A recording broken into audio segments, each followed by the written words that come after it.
"You're terminated, effective immediately," my father said coldly, sliding the termination papers across his mahogany desk like he was firing just another employee, not the daughter who had built the company from nothing.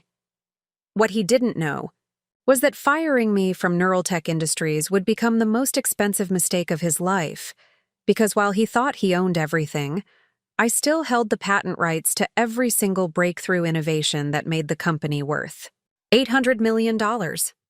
Before we jump back in, tell us where you're tuning in from, and if this story touches you, make sure you're subscribed, because tomorrow, I've saved something extra special for you. The fluorescent lights in the Neuraltech Industries parking garage cast harsh shadows as I sat in my Tesla Model S at 11:30 on a Tuesday night, hands trembling as I stared at the building that had consumed the last 7 years of my life. The irony was suffocating. Here I was, Dr. Alexandra Sterling, 29 years old with a PhD in biomedical engineering from MIT, sitting in a parking garage feeling like a failure when just this morning, I had been the chief technology officer of one of the fastest-growing medical device companies in the Pacific Northwest. The security badge clipped to my blazer felt like a weight against my chest. In 8 hours, it would be deactivated, my access revoked, my keycard turned into a worthless piece of plastic. But what my father, CEO Richard Sterling, did not understand was that terminating me would not eliminate my connection to Neuraltech. It would only reveal how fundamentally he had misunderstood the legal foundation of everything we had built together. The meeting that destroyed my career had lasted exactly 17 minutes. I remember because I kept glancing at the antique clock on his office wall, the same clock that had witnessed every major decision in our company's history. My father sat behind the same desk where we had celebrated our first major contract, where we had planned our expansion into international markets, where we had discussed going public within the next 18 months. Now that same space had become the setting for what he clearly believed was my professional execution. "Alexandra, your recent performance has been unacceptable," he had begun, his voice carrying the cold authority that had intimidated business partners and competitors for decades. "The board has lost confidence in your ability to lead the technology division effectively." The words hit me like physical blows, each syllable carefully chosen to inflict maximum damage, while providing legal protection for what was clearly a predetermined decision. I had tried to respond, to defend the innovations that had generated over 60% of our revenue, to remind him of the breakthrough medical devices that bore my signature on every patent application. But he raised his hand with the dismissive gesture I had watched him use to silence countless executives who dared to challenge his authority. "The decision is final, Alexandra. Human resources will handle the transition details." What made the betrayal particularly devastating was that it came without warning, without discussion, without even the courtesy of a performance review that might have indicated growing dissatisfaction with my contributions.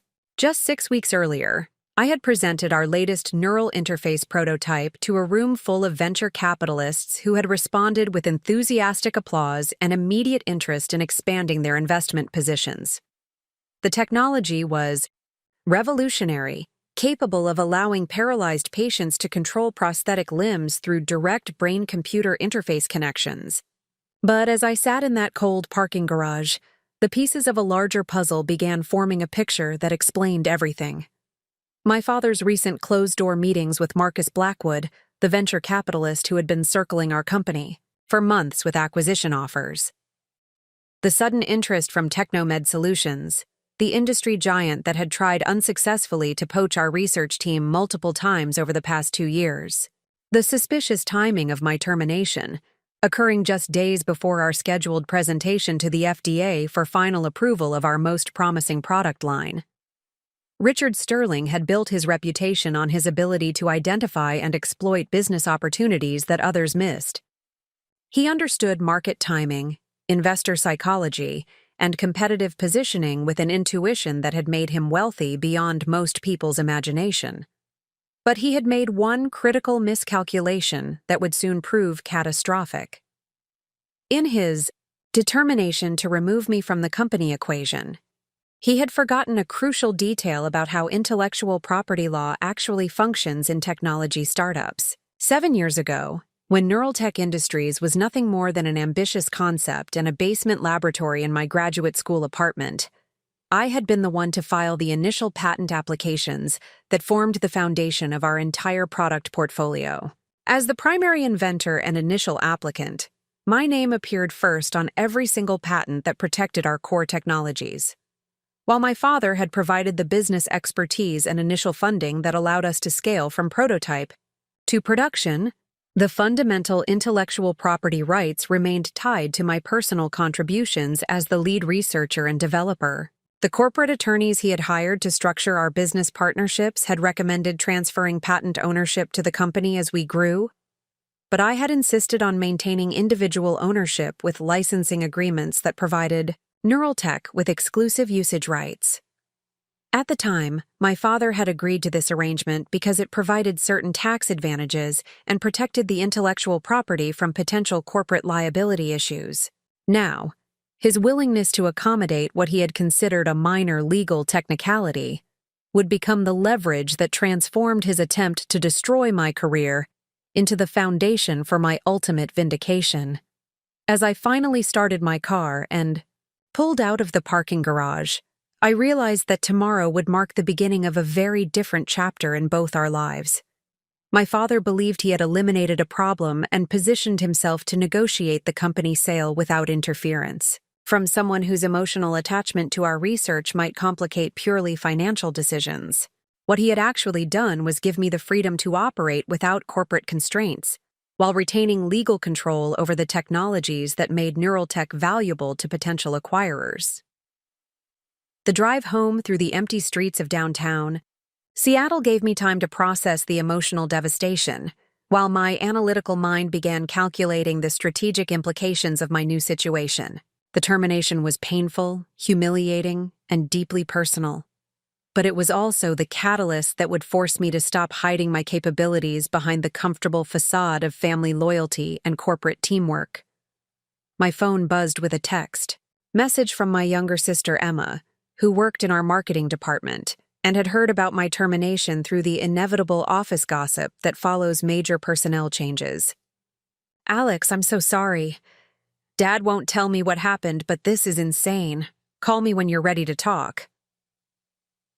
The message reminded me that my professional destruction would have personal consequences that extended beyond my own career disappointment. Emma had joined Neuraltech straight out of business school, drawn by the opportunity to work for a company that was revolutionizing medical technology while building her marketing expertise under my father's mentorship. She genuinely believed in our mission and had invested her early career in our success without understanding the family dynamics that were now threatening to destroy everything we had built together. My termination would force her to choose between family loyalty and professional survival in ways that I regretted but could not prevent.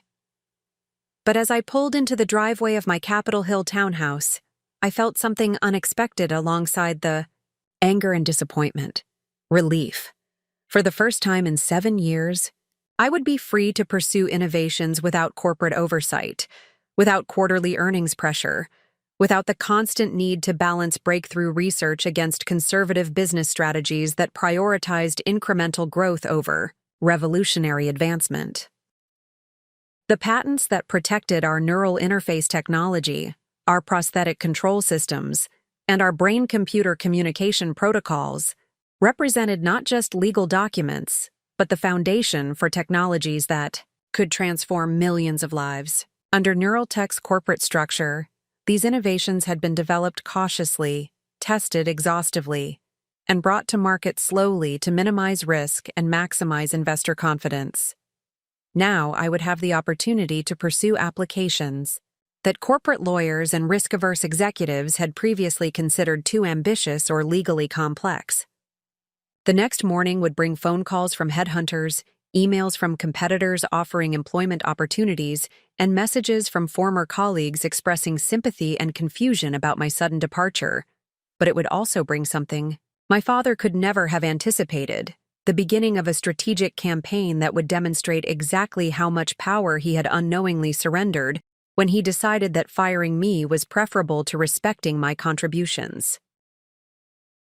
As I unlocked my front door and stepped into the quiet sanctuary of my home office, surrounded by the medical journals, patent documents, and research notes that represented years of dedicated innovation, I realized that my father's betrayal had inadvertently given me something invaluable: freedom.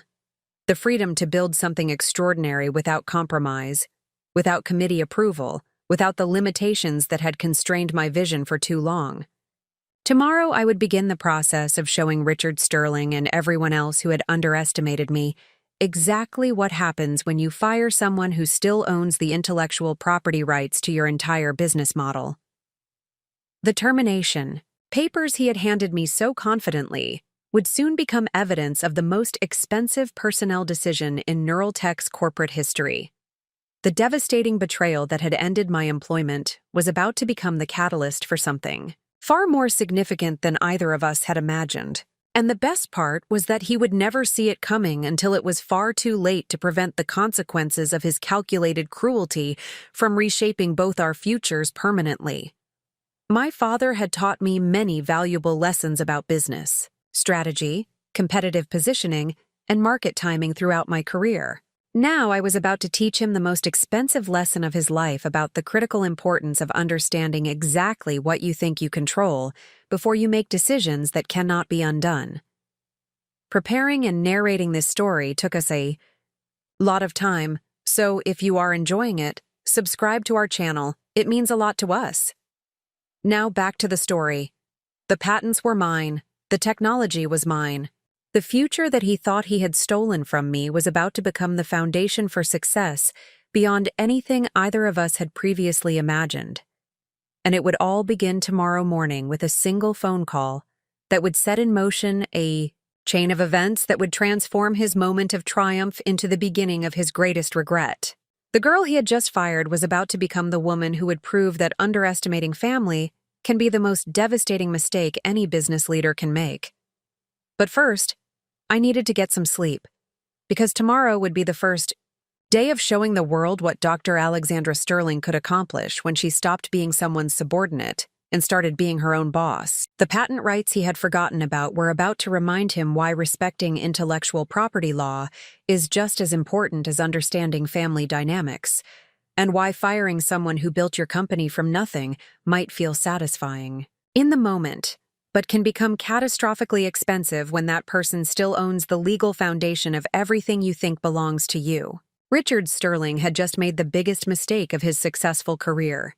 He just did not know it yet, but he would learn, probably much sooner than he expected, and definitely in ways that would exceed his worst nightmares about what happens when you betray someone who trusted you enough to build their life's work around your promises of partnership and respect. The termination was final. The patents were mine. The real story was just beginning. The Sterling family mansion overlooking Lake Washington had always been the stage for performances of success, and this Sunday's brunch would prove no different. As I pulled into the circular driveway 3 days after my termination, the familiar sight of luxury vehicles already lined up told me that my father had convened the usual gathering of relatives, business associates, and family friends who comprised our social circle. What they did not yet know was that today's gathering would mark the last time they would see me as the disappointment who had been removed from the family business. My mother, Catherine Sterling, greeted me at the front door with the practiced smile she had perfected during 35 years of corporate wife duties. Her expression carried the particular blend of sympathy and embarrassment that wealthy families reserve for members who have experienced public professional setbacks. "Alexandra, darling, I'm so glad you came," she said, her voice carefully modulated, to avoid drawing attention from the other guests who were already assembled in the sunroom. "Your father thought it might be best if we kept things low-key today, given the circumstances." The circumstances. Even my mother could not bring herself to acknowledge directly that her husband had fired their daughter from the company she had built from a graduate school research project into an $800 million enterprise. The euphemistic language was typical of how our family had always handled uncomfortable truths, wrapping harsh realities in diplomatic phrasing that allowed everyone to maintain their composure while avoiding direct confrontation with facts that might disrupt carefully maintained social hierarchies. As we walked through the marble-floored foyer, past oil paintings of previous Sterling generations who had built their fortunes in shipping and real estate, I could hear the familiar sounds of animated conversation from the dining room. Uncle Jonathan Sterling was holding court with his usual stories about his investment banking successes, while Aunt Margaret discussed her latest philanthropic initiatives with the kind of enthusiasm that wealthy women reserve for charity work that enhances their social standing without requiring significant personal sacrifice. My cousin Victoria Sterling Morrison, 5 years older and perpetually competitive about professional achievements, was describing her recent promotion to senior partner at Preston, Blackwood & Associates, the prestigious law firm where she specialized in mergers and acquisitions for technology companies. The market for biomedical acquisitions has been absolutely explosive this quarter, she was saying as we entered the dining room. Companies are paying premium valuations for any firm with proven intellectual property in neural interface technologies. The irony of her comment was not lost on me, though she had no way of knowing how directly her observation related to my current situation. Victoria had always viewed our family gatherings as opportunities to demonstrate her superior understanding of business and law, particularly when compared to my focus on research and development, which she considered academically interesting, but commercially naive. Her condescending attitude toward my technical expertise had been a source of tension for years, but today it would prove particularly illuminating. "Alexandra," Uncle Jonathan called out as he noticed my arrival. "I was just telling everyone about the fascinating consolidation trends in your industry. Shame about the recent changes at Neuraltech, but I'm sure you'll land somewhere even better. Companies are always looking for talented researchers." His tone carried the unconscious dismissiveness that successful business executives often display toward technical professionals, viewing them as valuable but ultimately replaceable components in larger commercial enterprises. My father emerged from his study, where he had undoubtedly been conducting business calls that were too sensitive for general family consumption. Richard Sterling commanded attention effortlessly, his presence filling the room with the confidence of someone who had never questioned his right to make decisions that affected other people's lives. He nodded in my direction with the distant politeness he might show to any family friend who had experienced recent professional difficulties. "I trust everyone is enjoying their morning," he said, settling into his customary position at the EI head of the table where family patriarchs had presided over Sterling gatherings for generations. "Jonathan, you were discussing market conditions in the biomedical sector. I understand there's considerable investor interest in companies with strong patent portfolios." His comment was directed toward his brother, but his eyes flickered briefly toward me with an expression that suggested he was testing my reaction to discussions of the industry I had been removed from. Victoria leaned forward with the aggressive enthusiasm she always displayed when discussing legal complexities that demonstrated her expertise. "Patent portfolios are absolutely crucial in technology acquisitions. Due diligence teams spend months analyzing intellectual property ownership, licensing agreements, and potential infringement issues. Companies without clear patent protection are essentially worthless in the current market environment." She paused dramatically before continuing. "Of course, the most valuable patents are those held by individual inventors rather than corporate entities, because they provide maximum flexibility for licensing and partnership arrangements." The comment hung in the air with significance that only I fully understood. Victoria had inadvertently described exactly why my termination from Neuraltech would prove far more complicated than my father had anticipated. But her observation was delivered with the casual confidence of someone discussing theoretical legal principles rather than practical realities that might affect anyone present at the table. My younger sister Emma arrived during the appetizer course, her usual cheerful demeanor subdued by the awkwardness of family dynamics that had shifted dramatically since my termination. As Neuraltech's marketing coordinator, She occupied a unique position that allowed her to observe both the business operations and family relationships that intersected within our company structure. Her loyalty was being tested in ways that I regretted but could not prevent.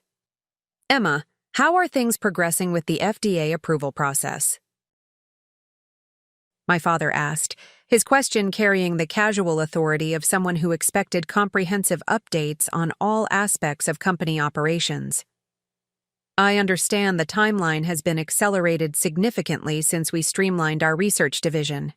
The phrase streamlined our research division was his euphemistic reference to my termination, delivered with the kind of corporate speak that transformed personnel decisions into strategic initiatives. Emma's response was carefully neutral, demonstrating the diplomatic skills she had developed while navigating the increasingly complex intersection of family relationships and professional responsibilities. The regulatory team is confident about our submission timeline. The clinical trial data has been very promising, and the medical device approval process appears to be proceeding smoothly. She avoided mentioning that the clinical trial data had been generated under my direct supervision, or that the regulatory strategy had been developed based on my understanding of FDA requirements for neural interface technologies. Uncle Jonathan seized the opportunity to demonstrate his business expertise by offering unsolicited advice about managing regulatory relationships. Government agencies respond much better to corporate presentations that emphasize commercial viability rather than technical specifications. Investors want to see clear paths to market dominance, not academic research papers. His comment reflected the fundamental misunderstanding that business executives often have about how innovation actually translates into commercial success. Alexandra developed most of our regulatory strategy, Emma said quietly, her statement carrying more significance than anyone else at the table could understand. Her background in biomedical engineering provided crucial insights into FDA requirements that our legal team wouldn't have identified independently. The observation was diplomatic but pointed, acknowledging my contributions without directly challenging my father's decision to terminate my employment. My mother attempted to redirect the conversation toward less controversial topics, but Victoria was not finished demonstrating her legal expertise. Employee terminations in technology companies can create interesting intellectual property complications, she said, her tone suggesting she was discussing abstract legal principles rather than specific situations that might affect family members, particularly when former employees retain individual patent rights that weren't properly transferred to corporate ownership during the startup phase. The comment struck like lightning, illuminating the exact legal vulnerability that my father had overlooked when he decided that removing me from the company would eliminate potential obstacles to his acquisition negotiations.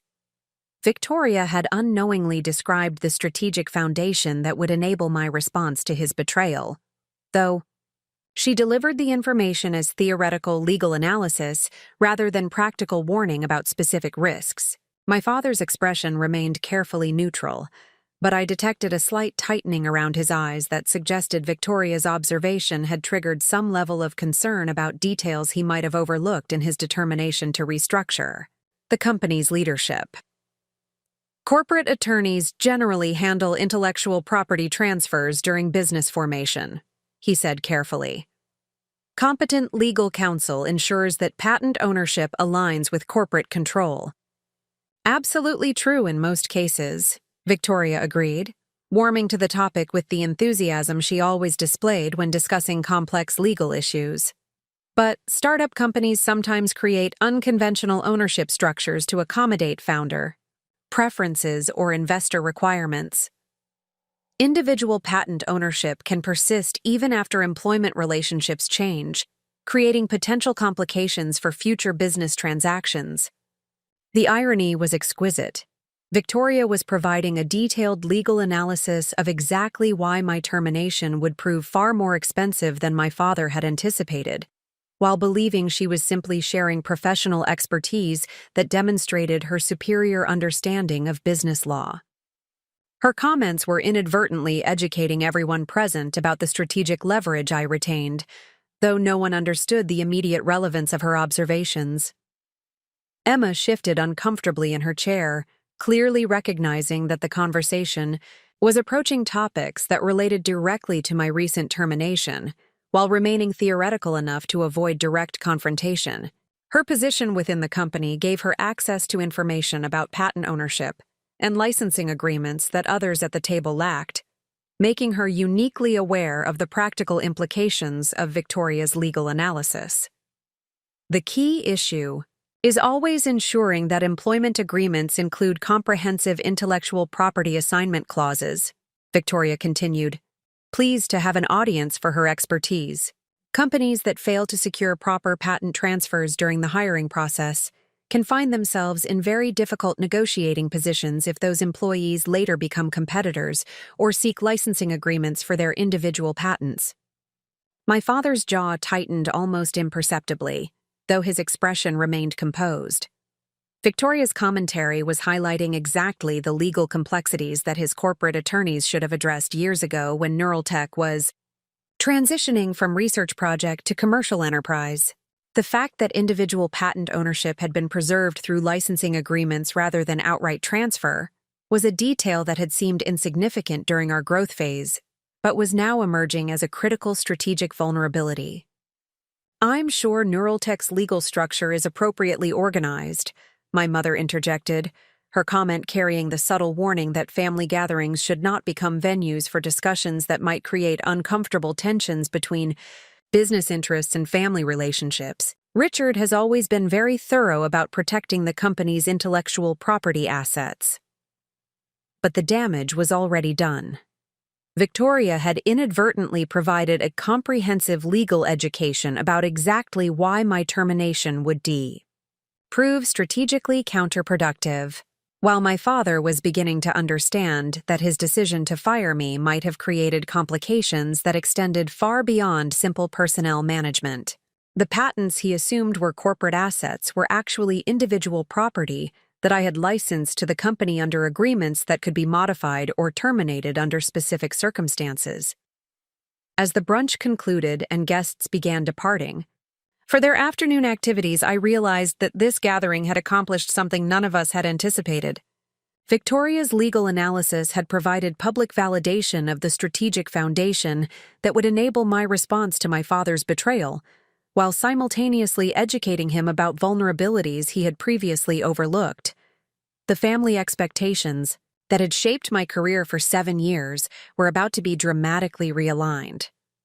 The daughter who had been dismissed as a replaceable employee was about to demonstrate that intellectual property law creates power relationships that transcend corporate hierarchies and family dynamics. My father had built his reputation on thorough analysis and strategic foresight, but his emotional decision to terminate my employment had created exactly the kind of oversight that Victoria had described as potentially catastrophic for technology companies. The patents were mine, the leverage was mine, and the strategic initiative was about to shift in ways that would exceed everyone's expectations. The next phase of this family drama would unfold in legal offices and corporate boardrooms rather than dining rooms. But the foundation had been established during a Sunday brunch where theoretical legal principles had accidentally revealed the practical realities that would determine our future relationship. Richard Sterling was about to learn that firing family members requires the same careful legal analysis as any other strategic business decision, and that underestimating the intellectual property implications of personnel decisions can transform what seems like corporate control into devastating vulnerability. The weight of family expectations was about to shift in ways that none of us had imagined, and the daughter he had dismissed was about to become the most significant strategic threat his company had ever faced. The call that would change everything came at 7:43 on a Wednesday morning, exactly 1 week after my termination from Neuraltech Industries.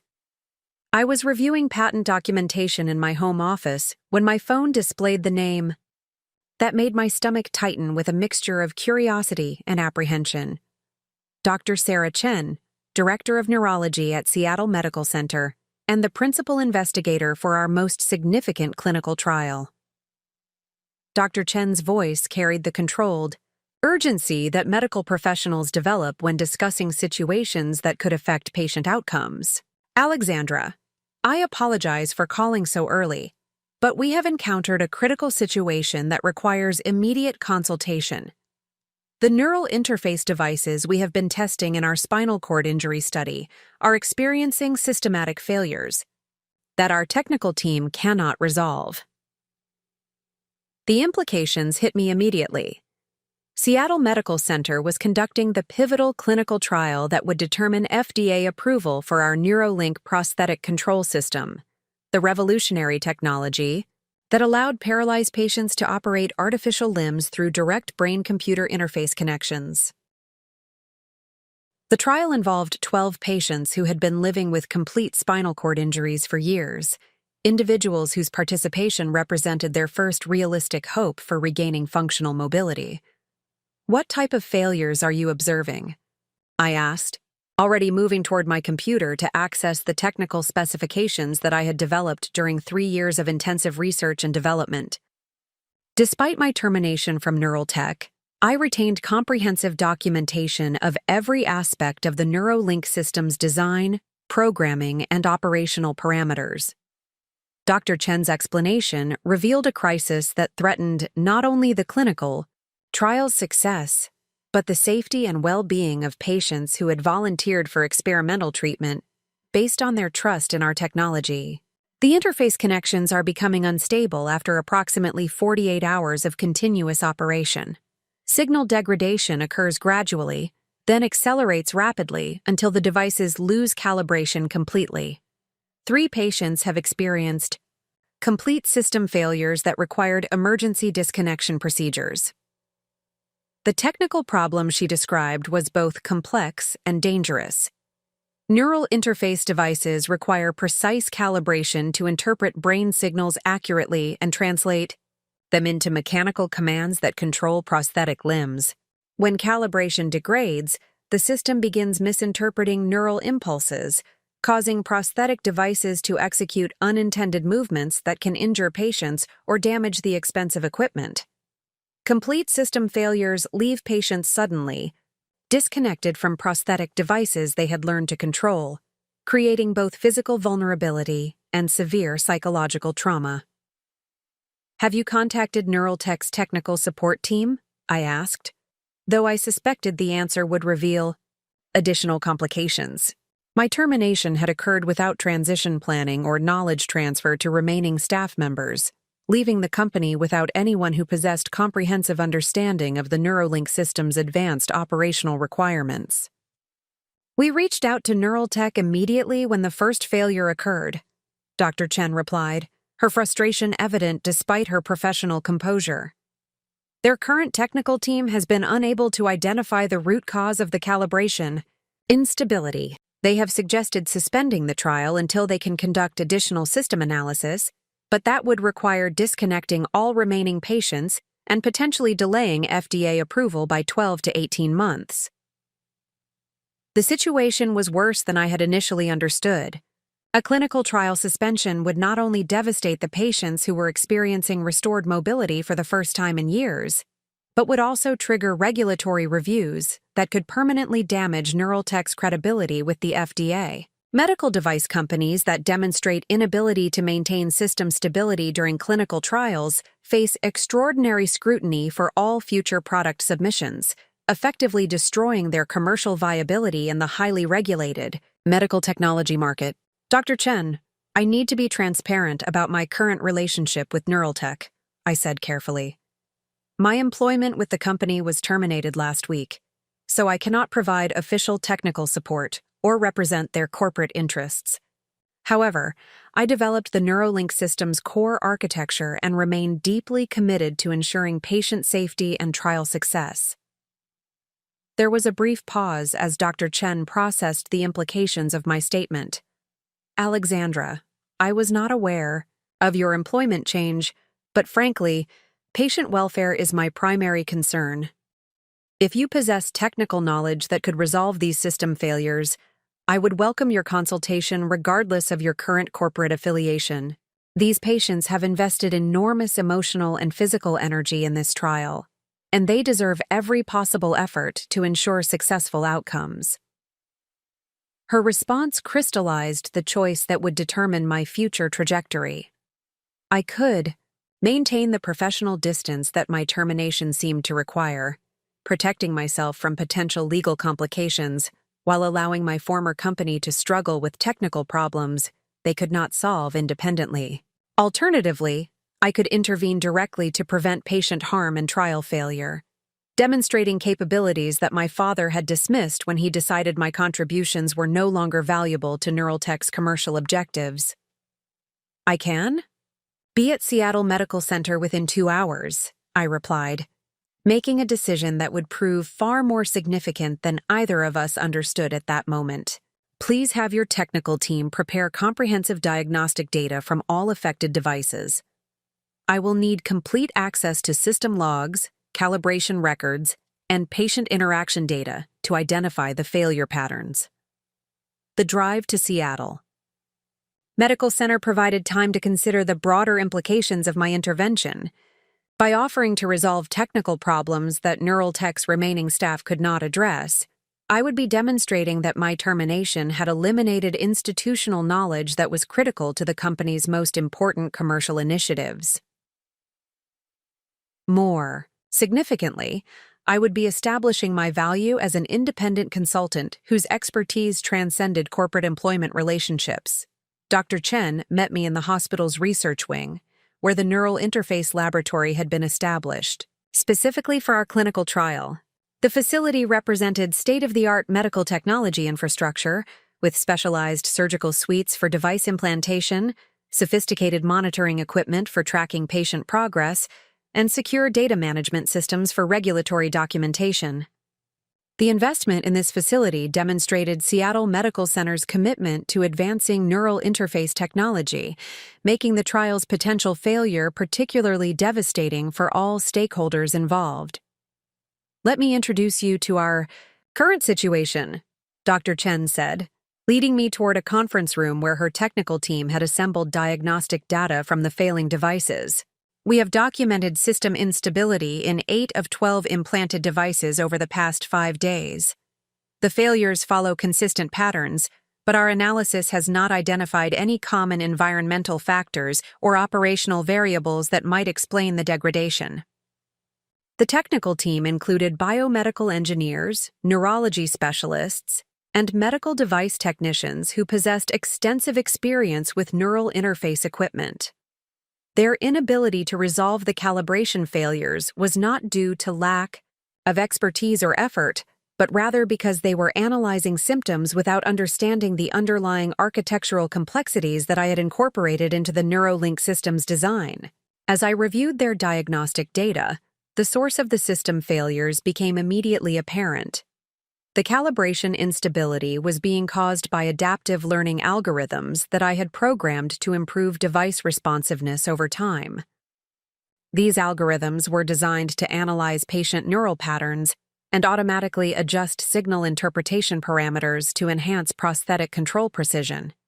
However, the learning protocols were accumulating statistical noise that gradually corrupted the baseline calibration settings. The problem is in the adaptive optimization routines, I explained to the assembled team.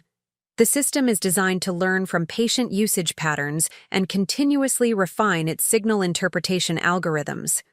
However, the statistical filtering mechanisms are not properly isolating genuine neural pattern changes from random signal variations.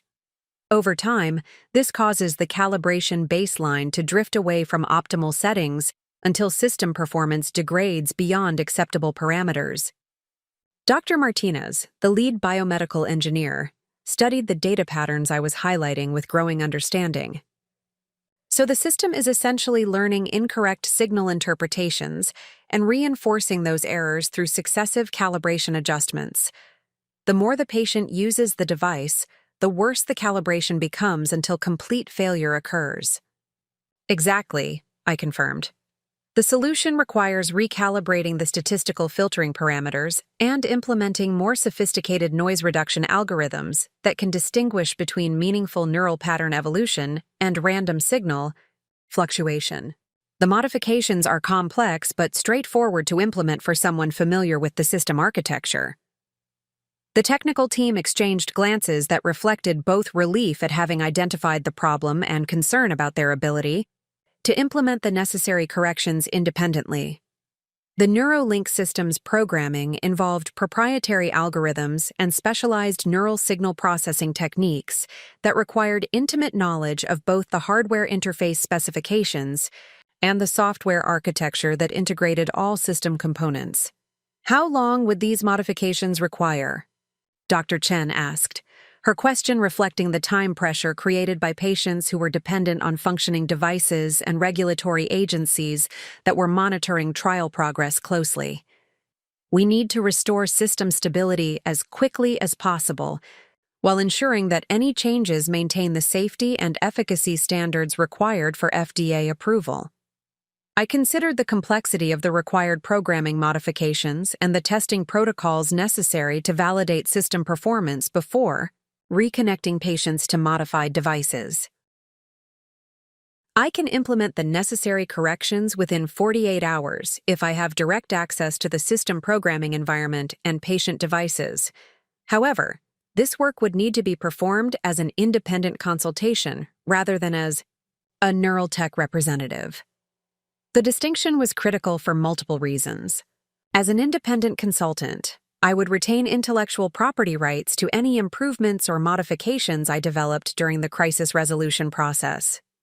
More importantly, my intervention would demonstrate that my technical expertise was available to medical institutions and research organizations independently of my former employer's corporate structure. Dr. Chen made a decision that would prove transformative for all parties involved. Alexandra, patient safety and trial success are my primary responsibilities. If you can resolve these system failures, I will arrange whatever access and support you require.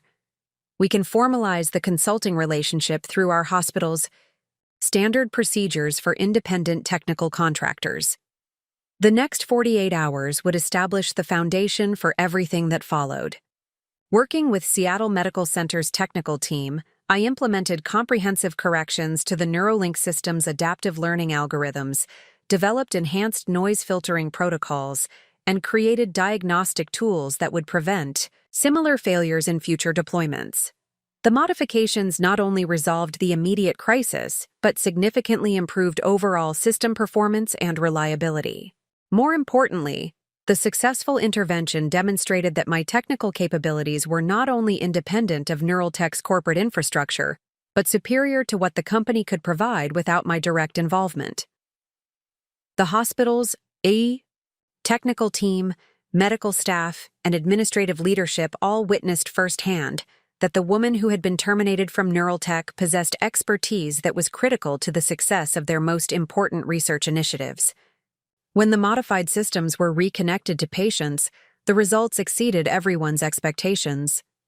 The enhanced algorithms provided more precise prosthetic control, faster response times, and greater stability than the original system configuration. Patients reported significant improvements in their ability to perform complex tasks, while diagnostic monitoring confirmed that the calibration instability had been completely eliminated. Dr. Chen's recommendation to Seattle Medical Center's board of directors would prove particularly significant. Dr. Sterling's intervention not only saved our clinical trial, but demonstrated technical capabilities that exceed anything we have encountered in the medical device industry. Her modifications have transformed our Neuralink systems from promising experimental technology into truly revolutionary medical devices that could change countless lives. The crisis that had threatened to destroy Neuraltech's most important commercial initiative had instead become the catalyst for establishing my reputation as an independent innovator whose capabilities transcended corporate employment relationships. The patients who had been at risk now possessed improved technology that enhanced their quality of life, while I had demonstrated expertise that would soon attract attention from medical institutions, research organizations, and technology companies worldwide. My father's decision to terminate my employment had inadvertently created the circumstances that would establish my independence and reveal the true extent of my contributions to Neuraltech's success. The crisis resolution at Seattle Medical Center would become the first step in a transformation that would ultimately prove far more significant than either of us had anticipated. The patents were still mine. The expertise was undeniably mine. And now the recognition was beginning to be mine as well. Richard Sterling had fired the woman he thought was dispensable, but he had unknowingly unleashed the innovator who would soon demonstrate exactly how much value he had surrendered when he chose corporate politics over technical excellence. Saki. Catalyst crisis was resolved, but the broader transformation was just beginning. The formal offer letter from Seattle Medical Center arrived by courier on Friday afternoon, 3 days after I had successfully resolved the Neuralink system crisis that threatened their clinical trial. The document represented far more than a consulting contract. It constituted official recognition that my technical expertise possessed value independent of any corporate affiliation. Dr. Sarah Chen had structured the agreement to provide me with comprehensive access to their research facilities, collaborative opportunities with their medical staff, and most significantly, intellectual property rights to any innovations I developed during our partnership. The consulting fee structure alone would have surprised my former colleagues at Neuraltech. Seattle Medical Center was offering compensation that exceeded my previous executive salary, along with performance bonuses tied to successful trial outcomes and patent licensing opportunities for any technological improvements I contributed to their research programs. The financial terms reflected the true market value of expertise that my father had dismissed when he calculated that terminating my employment would eliminate obstacles to his acquisition negotiations. More importantly, the contract established a professional foundation that would enable me to operate independently while building relationships with medical institutions, research organizations, and technology companies that recognized the revolutionary potential of advanced neural interface systems.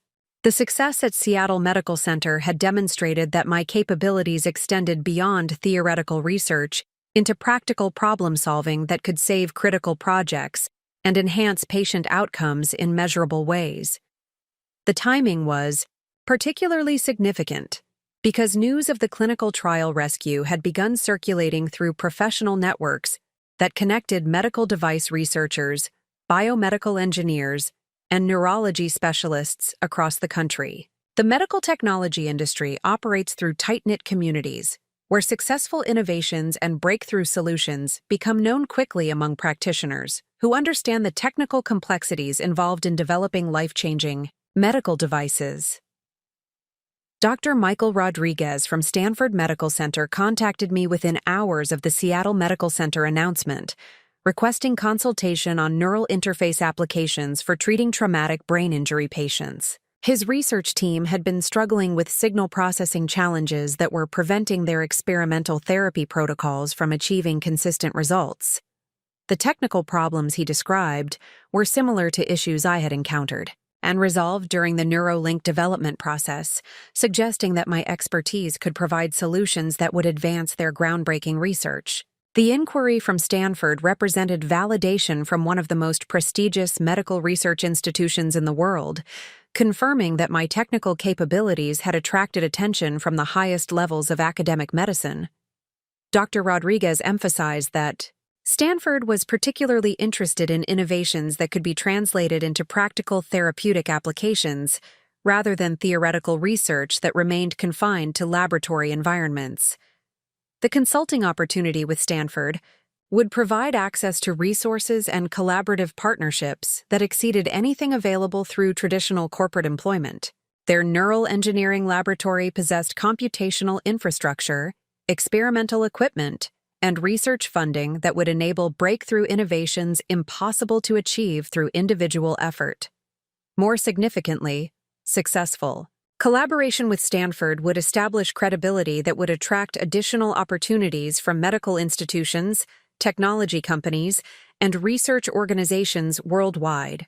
Within 2 weeks of my termination from Neuraltech, I had received consultation requests from 4 major medical centers, 3 university research programs, and 2 international medical device companies that were developing neural interface technologies for various therapeutic applications. The demand for expertise in advanced brain-computer interface systems far exceeded the available supply of qualified specialists, creating market conditions that strongly favored independent consultants who possessed demonstrated capabilities in this rapidly advancing field. The realization that my termination had inadvertently positioned me to capitalize on these market dynamics was both exhilarating and sobering. Richard Sterling had calculated that removing me from Neuraltech would streamline company operations and eliminate potential complications for acquisition negotiations. Instead, his decision had freed me to pursue opportunities that would ultimately prove far more valuable than continued employment within the constraints of corporate hierarchy and quarterly earnings pressure. The legal foundation that supported my independent consulting practice was built upon the patent portfolio that I had developed during 7 years of intensive research and innovation. The 37 patents that bore my name as primary inventor covered fundamental technologies that were essential to virtually every neural interface system currently under development. Any company or research institution seeking to commercialize brain-computer interface devices would require licensing agreements that provided access to the intellectual property protection I had established. The patent licensing opportunities alone represented potential revenue streams that could exceed the lifetime earnings of most technology executives. Companies developing competing neural interface systems were discovering that my patent portfolio covered key technological approaches that were necessary for achieving the precision and reliability required for medical applications. Rather than investing years in developing alternative technical solutions, many organizations were expressing interest in licensing agreements that would provide immediate access to proven technologies.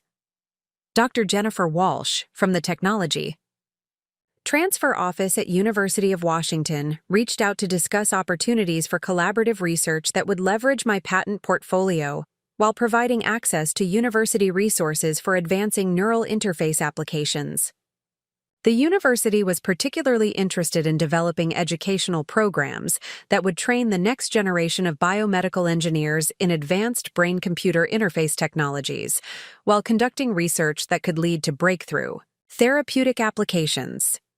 The collaborative relationship with University of Washington would provide academic credibility that would enhance my reputation within the research community, while creating opportunities to influence the direction of neural interface technology development through educational programs and research initiatives. The university's Technology Transfer Office was experienced in structuring partnerships that protected intellectual property rights while enabling innovative research that could benefit society through practical medical applications. The consulting practice that was emerging from these various opportunities would operate according to principles that differed fundamentally from traditional corporate employment relationships. Rather than surrendering intellectual property rights to employers in exchange for salary and benefits, I would retain ownership of innovations while licensing specific applications to partners who possess the resources and market access necessary for bringing advanced technologies to patients who needed them. This business model aligned perfectly with the current direction of the medical technology industry, where breakthrough innovations increasingly originated from independent researchers and small specialized companies rather than large corporate research divisions. The flexibility and responsiveness that independent consultation provided enabled rapid adaptation to emerging opportunities and changing market conditions in ways that corporate structures could not match. The patent licensing strategy that I developed would maximize both financial returns and therapeutic impact by creating multiple revenue streams from different applications of the same core technologies. Neural interface systems designed for prosthetic control could be adapted for treating depression, epilepsy, Parkinson's disease, and various other neurological conditions through modifications that built upon the fundamental brain-computer interface capabilities protected by my existing patents. Each therapeutic application would require specialized development work that could be performed through consulting relationships with medical institutions and device companies that possessed the regulatory expertise and market access necessary for bringing new treatments to patients. The collaborative approach would accelerate innovation, while ensuring that my technical contributions received appropriate recognition and compensation through both consulting fees and patent licensing revenues. The financial projections that I developed during this strategic planning process revealed the true magnitude of the opportunity that my father's decision had inadvertently created. Conservative estimates suggested that patent licensing revenues alone could generate annual income that exceeded my previous executive compensation by several multiples, while consulting fees and collaborative research grants would provide additional revenue streams that could fund expanded research initiatives. More significantly, the independent consulting practice would enable me to pursue breakthrough innovations that corporate employers might consider too risky or commercially uncertain. The freedom to explore revolutionary approaches without quarterly earnings pressure or conservative management oversight could lead to discoveries that would establish entirely new categories of medical treatment, while generating intellectual property portfolios that would provide long-term financial security. The transition from corporate employee to independent innovator required establishing business infrastructure that could support complex consulting relationships, manage patent licensing agreements, and coordinate collaborative research projects with multiple institutions simultaneously. The legal, financial, and operational requirements were substantial, but they were investments in building a sustainable foundation for long-term success rather than short-term employment security.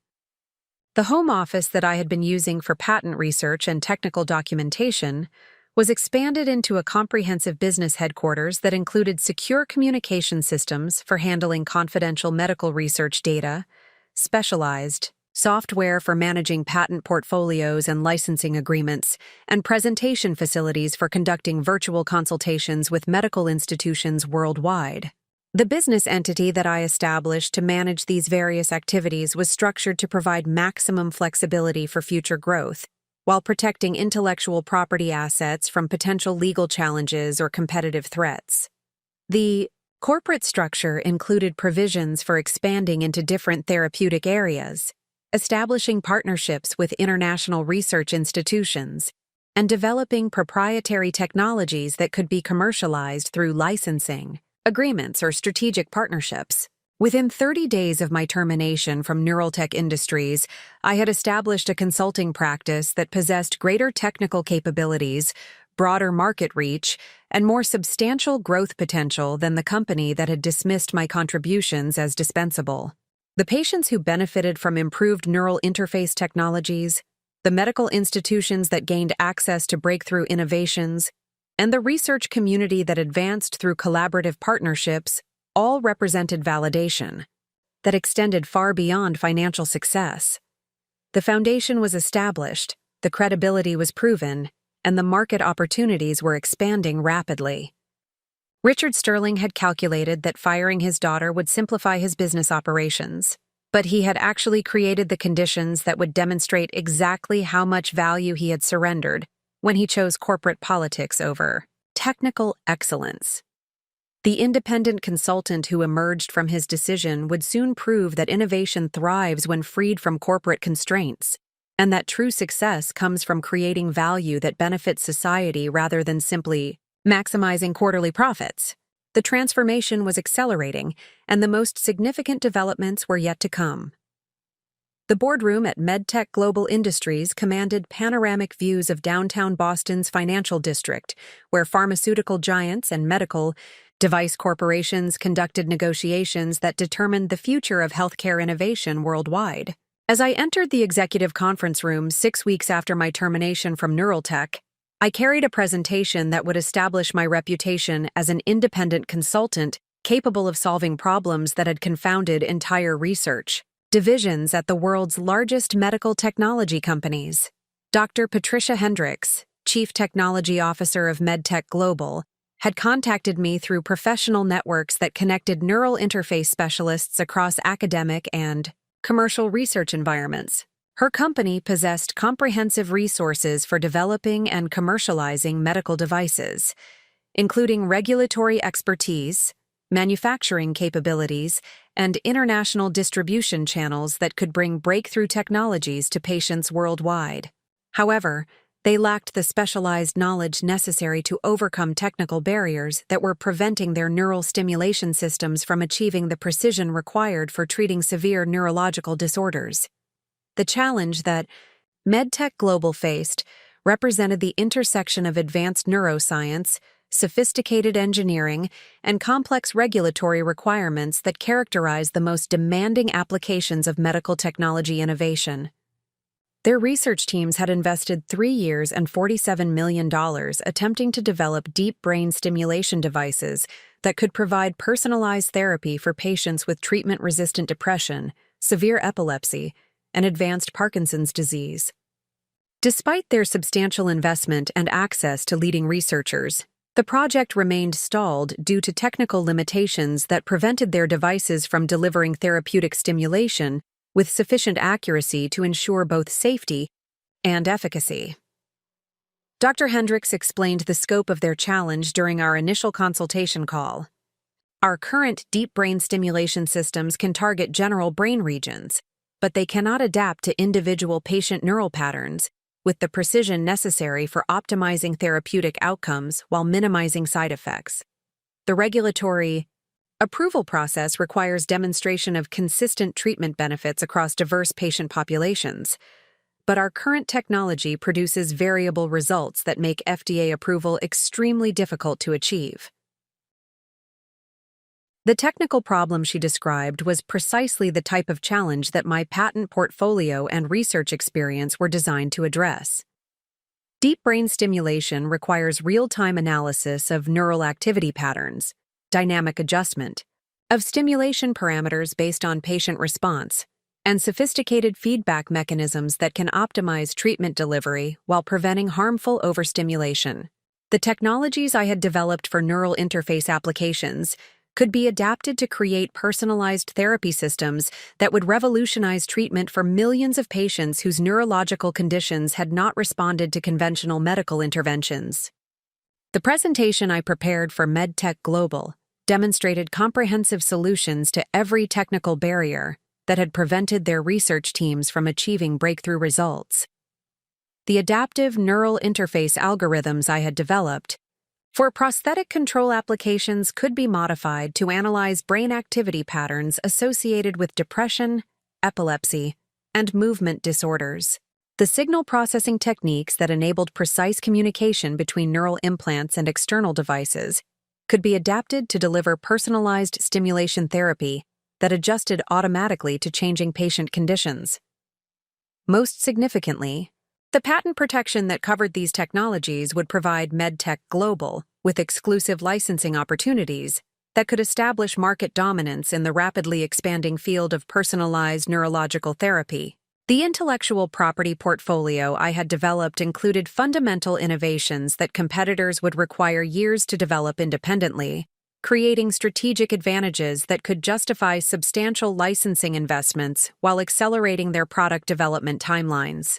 The presentation session began with Dr. Hendricks introducing me to MedTech Global's executive leadership team, including Chief Executive Officer James Morrison, Chief Medical Officer Dr. Rachel Kumar, and Director of Strategic Development Sarah Chen. The assembled executives represented decades of experience in medical device commercialization, regulatory strategy, and international market development. Their attention focused immediately on technical demonstrations that revealed capabilities they had not encountered from any other consultant or research organization. Dr. Sterling, our research teams have been struggling with signal processing, challenges that seem fundamental to neural stimulation applications, Dr. Kumar explained during the technical review session. The neural activity patterns we need to analyze occur at frequencies and amplitudes that create significant noise interference problems. Our current filtering techniques cannot isolate therapeutic target signals with sufficient precision to enable reliable treatment delivery. The signal processing challenge she described was complex but solvable through advanced algorithms that I had developed during the NeuroLink research program. Neural stimulation systems require real-time analysis of brain activity patterns that, occur across multiple frequency ranges simultaneously, while distinguishing between therapeutic target signals and background neural noise that can interfere with treatment delivery. The filtering techniques that conventional medical device companies employed were adequate for general applications, but insufficient for the personalized therapy precision that next-generation neurological treatments demanded. The solution involves implementing adaptive filtering algorithms that can learn individual patient neural characteristics and adjust signal processing parameters dynamically, I explained, demonstrating software protocols that had been refined through extensive testing with prosthetic control applications.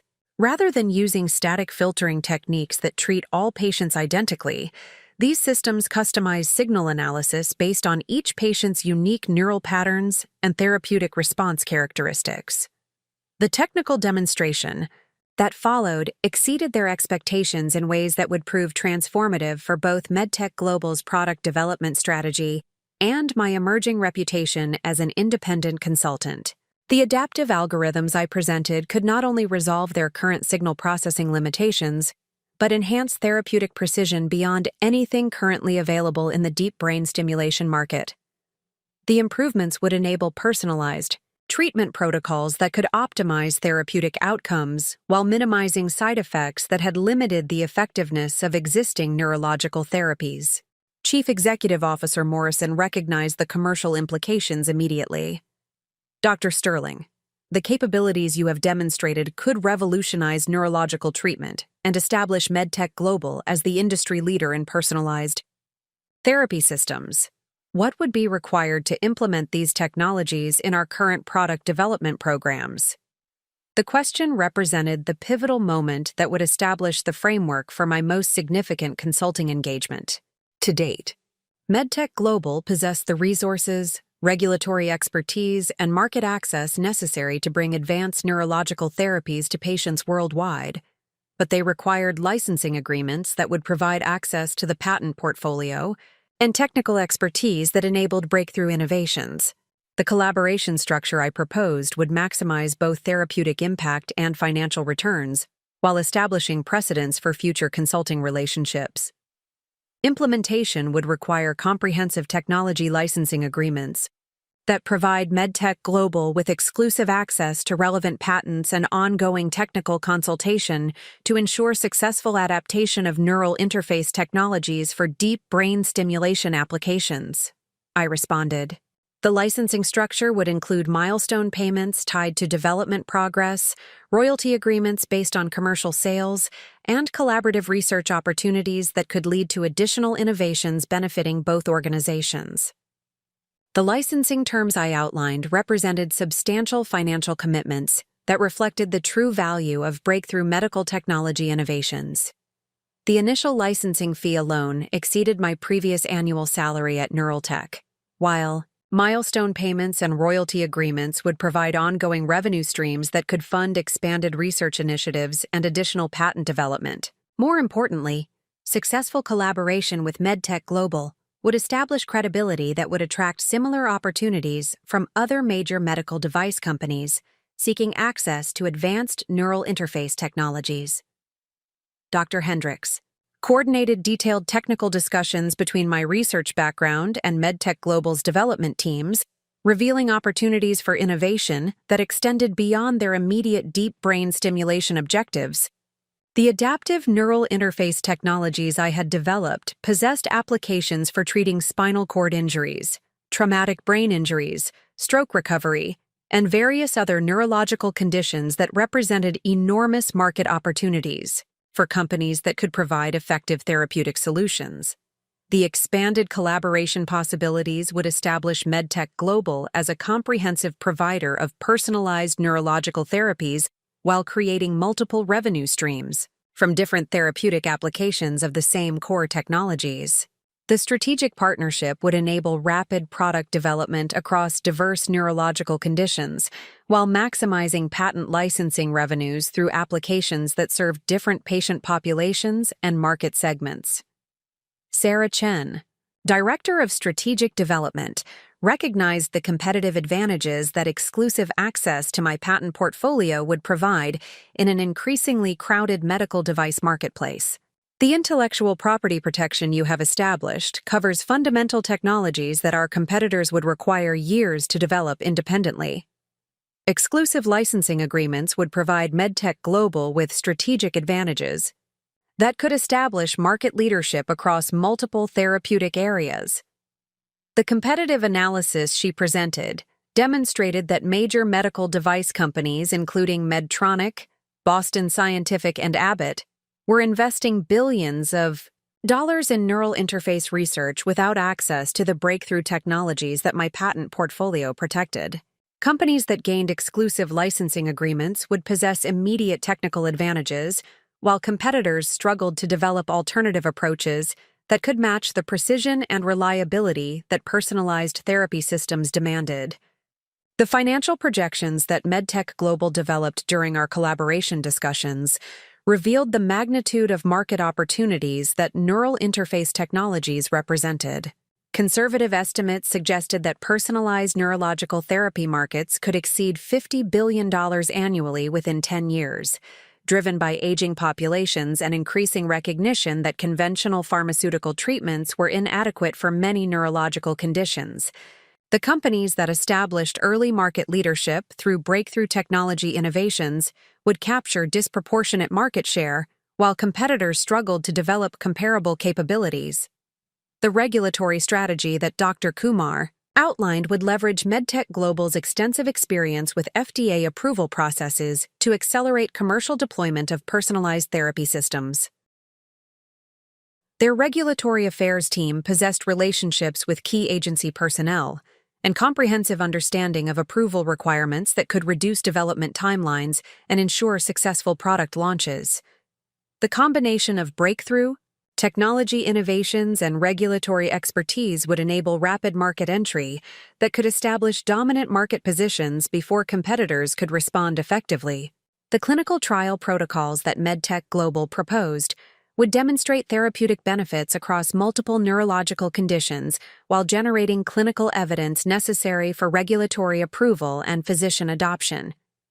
Their clinical research capabilities included relationships with major medical centers, patient recruitment networks, and data management systems that could support large-scale trials demonstrating the safety and efficacy of personalized therapy approaches. The manufacturing and distribution infrastructure that MedTech Global possessed would enable global commercialization of personalized neurological therapy systems while maintaining quality standards and cost structures necessary for broad patient access. Their manufacturing facilities met international quality standards, while their distribution networks provided access to markets worldwide, ensuring that breakthrough innovations could benefit patients regardless of geographic location. The collaboration agreement that emerged from these discussions established precedents that would guide future consulting relationships while providing immediate validation of my transition from corporate employee to independent innovator.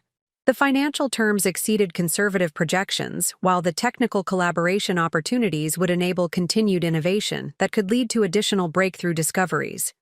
Most significantly, the successful partnership with MedTech Global would provide evidence that my technical capabilities possessed value that extended far beyond any single corporate employment relationship. The patients who would benefit from improved neurological treatments, the medical institutions that would gain access to breakthrough technologies, and the research community that would advance through collaborative innovations all represented validation that success could be measured through positive impact rather than simply financial returns. The transformation that began with my termination from Neuraltech had reached a milestone that established credibility and market recognition while creating foundations for continued growth and innovation. The independent consultant who had emerged from my father's decision was proving that expertise combined with strategic thinking could create value that exceeded anything possible through traditional corporate employment relationships. Richard Sterling had calculated that removing me from Neuraltech would eliminate obstacles to his business objectives, but he had inadvertently created conditions that would demonstrate the true market value of innovations he had dismissed as replaceable corporate assets. The first major victory was complete, but the broader transformation would continue accelerating as word of my capabilities spread throughout professional networks that connected medical device companies, research, institutions, and technology investors worldwide. The crisis that would define my reputation as an independent consultant arrived through an urgent conference call at 6:15 on a Monday morning, 8 weeks after my termination from Neuraltech Industries. Dr. Patricia Hendricks from MedTech Global delivered news that threatened to derail the most ambitious medical device development project in the company's history. The deep brain stimulation system we had been developing for treatment-resistant neurological disorders was scheduled for crucial FDA review meetings in exactly 96 hours, but catastrophic technical failures during final testing had revealed fundamental flaws that could destroy years of research and development investment. The scope of the crisis extended far beyond technical complications. MedTech Global had invested $83 million in developing the personalized therapy platform, secured partnerships with 12 major medical centers for clinical trials, and committed to regulatory timelines that would determine their competitive position in the rapidly expanding neurological treatment market. The FDA review represented the culmination of 3 years of intensive research and development, with approval decisions that would affect millions of patients whose neurological conditions had not responded to conventional treatment approaches. Dr. Hendricks explained the technical disasters that had emerged during the final validation testing phase. The adaptive algorithms you developed for personalizing treatment delivery are producing inconsistent results when applied to patients with complex neurological profiles. The system works perfectly for straightforward cases, but fails catastrophically when analyzing neural patterns from patients with multiple comorbid conditions or atypical brain anatomy. 3 test subjects experienced adverse events that required emergency intervention, and our clinical team has suspended all further testing until we can guarantee patient safety. The implications were devastating. The personalized therapy platform represented the next generation of neurological treatment, designed to analyze individual patient neural characteristics and deliver customized stimulation protocols that could optimize therapeutic outcomes while minimizing side effects. The system promised to revolutionize treatment for depression, epilepsy, Parkinson's disease, and various other conditions that affected millions of patients worldwide. Technical failures at this critical juncture would not only destroy MedTech Global's immediate commercial prospects, but could damage the credibility of personalized neurological therapy approaches for years to come. The technical challenges that Dr. Hendricks described were extraordinarily complex, involving the intersection of advanced neuroscience, sophisticated signal processing, and real-time adaptive algorithms that had never been implemented at this scale in clinical environments. The neural interface technologies I had developed for prosthetic control applications required significant modifications to address the unique requirements of deep brain stimulation therapy, where precision errors could cause serious neurological damage rather than simple mechanical malfunctions. "I can be in Boston within 6 hours," I replied, recognizing that this crisis represented both enormous risk and unprecedented opportunity. "Assemble your complete technical team, including biomedical engineers, neurology specialists, software developers, and clinical researchers. We will need comprehensive access to all system documentation, patient data, and testing environments to identify and resolve these failures before the FDA review." The flight to Boston provided time to analyze the technical specifications that MedTech Global transmitted through secure communication channels. The adaptive algorithms that were causing system failures had been designed to learn from patient neural patterns and adjust stimulation parameters dynamically based on therapeutic response feedback. However, the complexity of human neurological conditions created edge cases that the original algorithm training had not encountered, leading to cascading errors that could cause dangerous overstimulation or complete treatment failure. The technical Team that assembled at MedTech Global's research facility represented some of the most qualified professionals in medical device development, including specialists who had contributed to breakthrough innovations at companies like Medtronic, Boston Scientific, and Abbott. Their inability to resolve the system failures independently demonstrated the extraordinary complexity of personalized neurological therapy challenges rather than any lack of expertise or effort on their part. Dr. Michael Chen, the lead biomedical engineer, presented diagnostic data that revealed the scope of technical problems requiring immediate resolution. The adaptive learning algorithms are encountering neural pattern variations that exceed the statistical parameters established during the training phase. When the system attempts to analyze complex neurological profiles, the signal processing routines generate conflicting optimization recommendations that cause the stimulation protocols to oscillate between extreme settings. The technical failure he described represented a fundamental challenge in machine learning applications for medical devices. Neural interface systems must balance the benefits of personalized adaptation against the risks of algorithmic errors that could harm patients. The regulatory approval process required demonstration of consistent safety and efficacy across diverse patient populations, including individuals with complex medical histories and atypical neurological characteristics that challenged conventional treatment approaches. Dr. Sarah Rodriguez, the clinical neurologist who supervised patient testing, provided medical context that illuminated the human consequences of technical failures. The patients who experienced adverse events were individuals with treatment-resistant conditions who had volunteered for experimental therapy because conventional treatments had failed to provide meaningful improvement. These are people who trusted our technology with their neurological health, based on promises that personalized therapy could succeed where other approaches had failed. Her reminder of patient impact reinforced the stakes involved in resolving the technical crisis. Medical device development ultimately serves patients whose quality of life depends on innovations that can provide effective treatment for previously intractable conditions.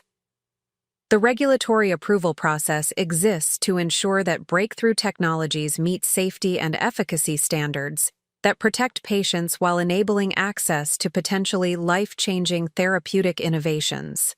The intensive collaboration that followed represented the most challenging technical problem-solving experience of my career.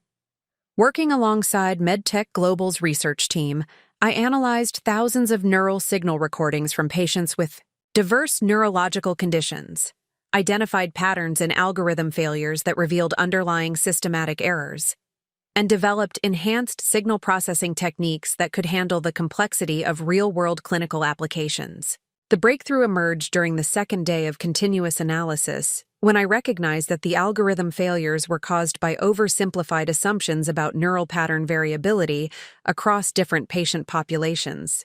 The original machine learning training had been based on neural recordings from research subjects with relatively straightforward neurological profiles, creating algorithms that performed excellently under ideal conditions but failed when encountering the complexity that characterizes actual patient populations seeking experimental therapies.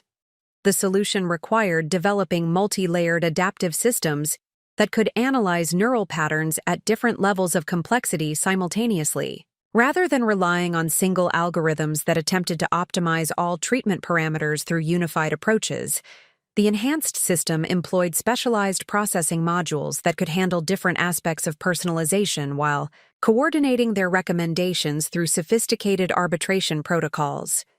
Dr. Jennifer Walsh, the software engineering director, coordinated the implementation of enhanced algorithms while ensuring compatibility with existing system infrastructure. The modular approach you have developed maintains the personalization capabilities that define our competitive advantage, while adding robustness that can handle complex clinical scenarios.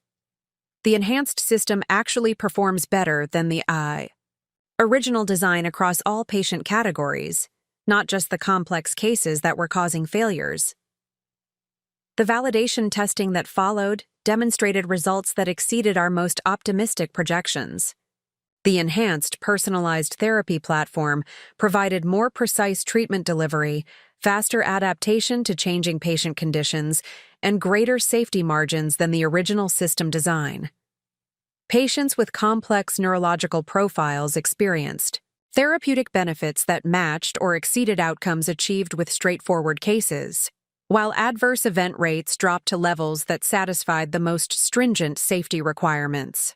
Dr. Rodriguez conducted final clinical evaluations that confirmed the enhanced system's readiness for FDA review.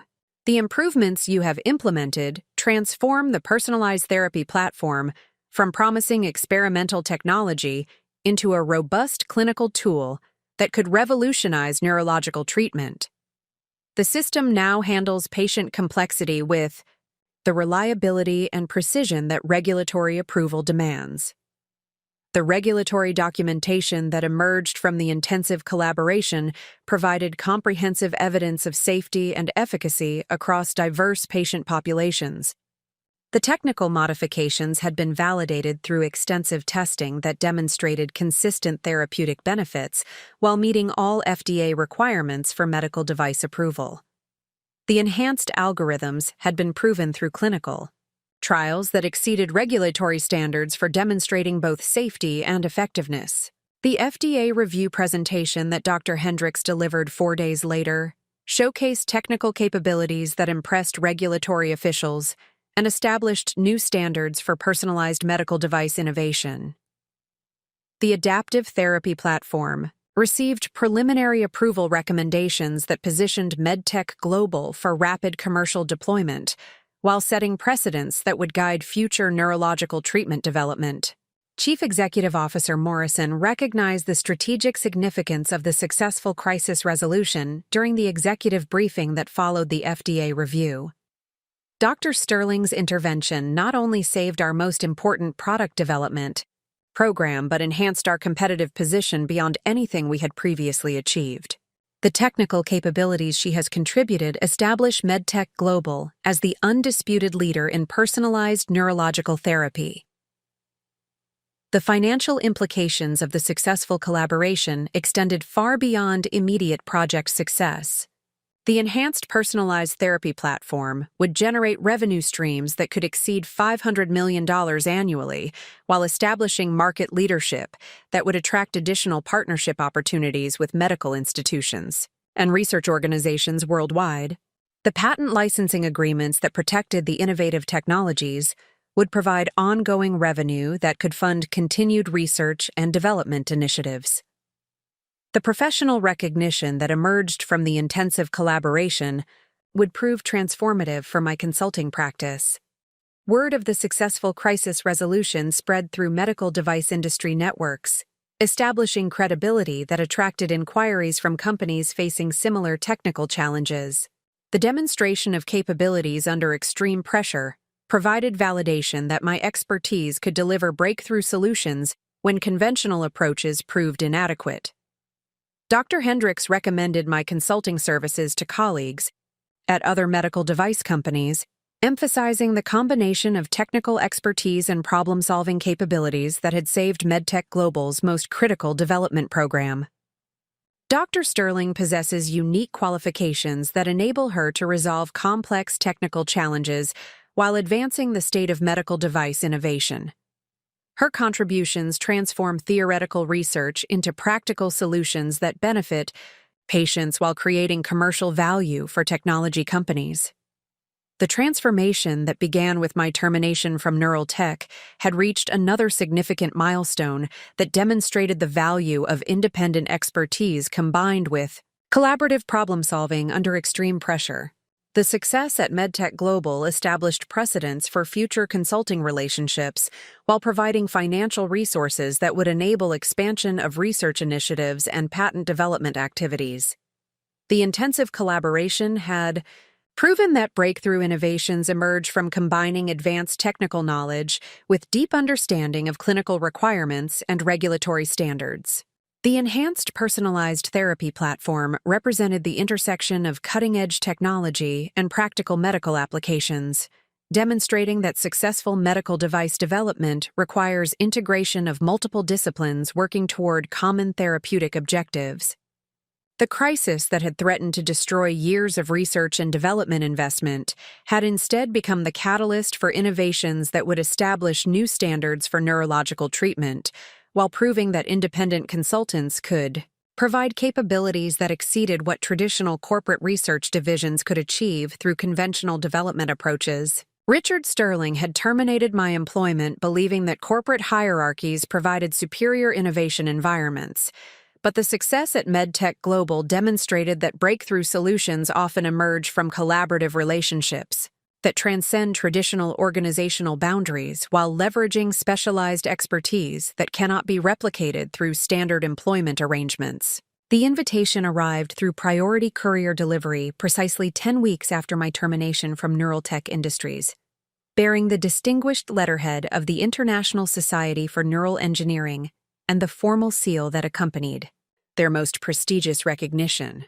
Dr. Rebecca Morrison, president of the organization that represented the global community of neural interface researchers, had personally extended an invitation for me to deliver the keynote address at their annual conference in Geneva, Switzerland. The honor represented the highest form of professional recognition available to specialists in advanced brain-computer interface technologies. The significance of this invitation extended far beyond personal validation. The International Society for Neural Engineering Conference attracted leading researchers, technology executives, regulatory officials, and medical professionals from institutions worldwide. The keynote presentation would provide a platform to demonstrate innovations that were revolutionizing neurological treatment while establishing thought leadership that could influence the direction of medical device development across multiple therapeutic areas. Dr. Morrison's accompanying letter emphasized the impact that my recent work had generated throughout the neural engineering community. Your breakthrough contributions to personalized neurological therapy have attracted attention from researchers and clinicians worldwide who recognize the transformative potential of adaptive neural interface technologies. The innovations you have developed represent fundamental advances that could reshape how we approach treatment for millions of patients with previously intractable neurological conditions. The recognition from such a prestigious international organization provided external validation that my transition from corporate employee to independent consultant had achieved credibility that exceeded anything possible through traditional employment relationships. The invitation confirmed that my expertise possessed value that transcended individual consulting projects, establishing influence that could affect the broader direction of medical technology innovation. The conference presentation that I prepared would showcase the comprehensive approach to neural interface development that had emerged from my independent consulting practice. Rather than focusing on narrow technical specifications, the keynote would demonstrate how successful medical device innovation required integration of advanced engineering, clinical understanding, regulatory strategy, and market awareness to create solutions that could benefit patients while achieving commercial viability. The preparation process revealed the scope of innovations that had emerged from my consulting relationships with medical institutions and technology companies during the previous months. The collaborative approach that characterized my independent practice had generated breakthrough discoveries that extended far beyond any single project, creating a portfolio of technological advances that represented fundamental progress in neural interface capabilities. The adaptive signal processing algorithms that had been developed for MedTech Global possessed applications for treating conditions ranging from spinal cord injuries to severe psychiatric disorders. The personalized therapy platforms that emerged from Stanford Medical Center collaborations could be adapted for stroke recovery, traumatic brain injury rehabilitation, and various other neurological applications that represented enormous opportunities for improving patient outcomes. The patent portfolio that protected these innovations had expanded significantly through continued research and development activities funded by consulting revenues and licensing agreements. The intellectual property protection now covered fundamental technologies that were essential to virtually every advanced neural interface application under development worldwide, creating strategic advantages that would influence competitive dynamics across the medical device industry for years to come. Dr. Elena Vasquez from the Swiss Federal Institute of Technology contacted me regarding collaborative research opportunities that would complement the conference presentation. Her research team was developing next-generation neural interface technologies for treating neurodegenerative diseases, and they recognized that my expertise could accelerate their progress while providing access to patent-protected innovations that were necessary for achieving breakthrough therapeutic outcomes. The collaboration with Swiss Federal Institute of Technology would provide access to some of the most advanced neural engineering research facilities in Europe, while creating opportunities for developing technologies that could address previously untreatable neurological conditions. The academic partnership would enhance my credibility within the international research community, while funding continued innovation through grants and research contracts that supported long-term development initiatives. The European Medicines Agency expressed interest in consulting arrangements that would leverage my expertise in regulatory strategy for neural interface technologies. Their regulatory officials recognized that personalized medical devices represented unprecedented challenges for approval processes that had been designed for conventional therapeutic approaches. The collaboration would involve developing regulatory frameworks that could accommodate innovation while ensuring patient safety and therapeutic efficacy. The consulting relationship with European regulatory authorities would provide insights into approval processes that were evolving to address breakthrough medical technologies. The experience would enhance my ability to guide technology companies through complex regulatory requirements, while establishing relationships that could accelerate future product approvals for innovations that emerged from my research and development activities. The keynote presentation at the International Society for Neural Engineering Conference attracted an audience that included representatives from every major medical device company, regulatory agency, and research institution involved. In neural interface development, the comprehensive demonstration of personalized therapy innovations, adaptive signal processing techniques, and patient-centered design approaches established new standards for how medical technology companies should approach development of breakthrough therapeutic solutions. Dr. James Patterson from the National Institutes of Health approached me following the presentation to discuss collaboration opportunities that would support federal research initiatives in neural interface technologies. The government agency was developing comprehensive strategies for advancing brain-computer interface research through partnerships with private companies and academic institutions that possessed demonstrated expertise in translating theoretical innovations into practical therapeutic applications. The partnership with National Institutes of Health would provide access to federal research funding, clinical trial resources, and regulatory support that could accelerate development of neural interface technologies for treating conditions that affected military veterans and civilian populations alike. The collaboration would enable research initiatives that addressed national health priorities while establishing precedents for public-private partnerships in medical device innovation.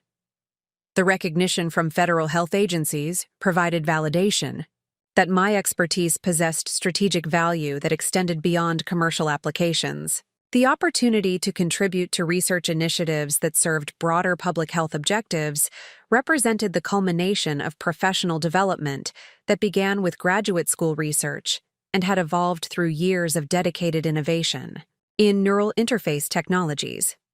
Dr. Catherine Walsh from Oxford University requested consultation on neural interface applications for treating childhood neurological disorders. Recognizing that personalized therapy approaches could provide unprecedented opportunities for improving outcomes for pediatric patients whose conditions had not responded to conventional treatment methods. The collaboration would involve developing technologies specifically designed for young patients whose neuroplasticity created unique opportunities for therapeutic intervention. The pediatric applications represented some of the most challenging and rewarding aspects of neural interface development. Children with severe neurological conditions often possessed greater capacity for neural adaptation than adult patients, creating opportunities for therapeutic interventions that could dramatically improve their quality of life and long-term developmental prospects. The technologies developed for pediatric applications could revolutionize treatment approaches while establishing new standards for personalized medicine in childhood neurological care. The international recognition that emerged from the Geneva Conference generated inquiries from medical institutions across Asia, Australia, and South America that were developing neural interface programs and seeking expertise that could accelerate their research initiatives. The global demand for advanced neural interface technologies reflected the universal need for breakthrough treatments that could address neurological conditions affecting millions of patients worldwide. The consulting opportunities that resulted from international recognition would provide resources for establishing collaborative research networks that could advance neural interface development through coordinated initiatives spanning multiple continents. The global approach would enable sharing of clinical data, research findings, and technological innovations that could accelerate progress while ensuring that breakthrough therapies reached patients regardless of geographic location. The media coverage that followed the conference presentation established public recognition that complemented professional validation from the neural engineering community. Technology journals, medical publications, and mainstream media outlets featured articles that highlighted the potential impact of personalized neurological therapies while positioning me as a leading expert in breakthrough medical device innovation. The public recognition created opportunities for educational initiatives that could influence the next generation of biomedical engineers and medical professionals who would continue advancing neural interface technologies. Speaking engagements at universities, medical schools, and professional conferences provided platforms for sharing knowledge while inspiring students and early career researchers to pursue innovations that could benefit patients with neurological conditions.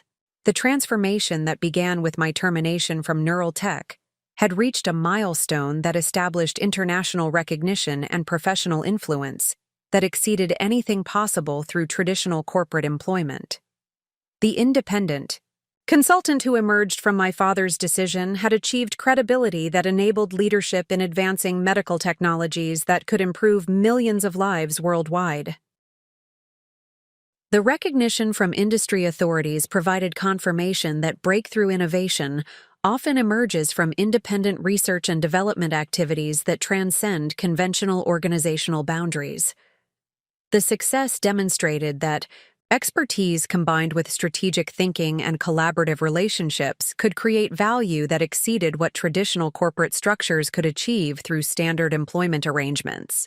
Richard Sterling had calculated that removing me from Neuraltech would eliminate complications for his business objectives, but he had inadvertently created conditions that enabled achievements far beyond anything possible within the constraints of corporate hierarchy and quarterly earnings pressure. The international recognition that resulted from his decision would soon prove that underestimating independent expertise can create competitive disadvantages that extend far beyond immediate personnel decisions. The morning that would shatter the carefully constructed narrative at Neuraltech Industries began with an urgent email from Marcus Blackwood, the venture capitalist whose acquisition discussions had accelerated following my termination. The message, which my sister Emma forwarded to me from her marketing coordinator position, contained a single devastating line that would expose the fundamental miscalculation underlying my father's strategic decision. Due diligence review has identified critical intellectual property gaps that require immediate clarification before proceeding with acquisition negotiations. The due diligence process that sophisticated investors employ when evaluating technology acquisitions involves comprehensive analysis of patent portfolios, licensing agreements, and intellectual property ownership structures that determine the true value of target companies. Marcus Blackwood's investment team had discovered that the neural interface technologies which generated 67% of Neuraltech's revenue were protected by patents that remained under individual ownership, rather than corporate control. Emma's phone call that followed her email carried the tension of someone who had witnessed the professional catastrophe unfolding in real time within Neuraltech's executive offices. "Alex, Everything is falling apart here. Dad called an emergency. Board meeting for this afternoon, and the legal team has been locked in the conference room since 7 this morning, reviewing patent documentation. Marcus Blackwood's people are demanding explanations about intellectual property ownership that nobody here can provide.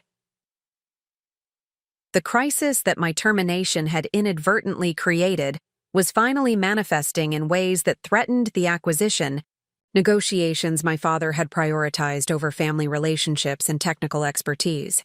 The venture capitalists who had expressed interest in purchasing Neuraltech had assumed that corporate ownership of critical patents provided the foundation for their investment security. The discovery that fundamental technologies remained under individual ownership created legal complications that could derail acquisition discussions entirely. The irony was profound.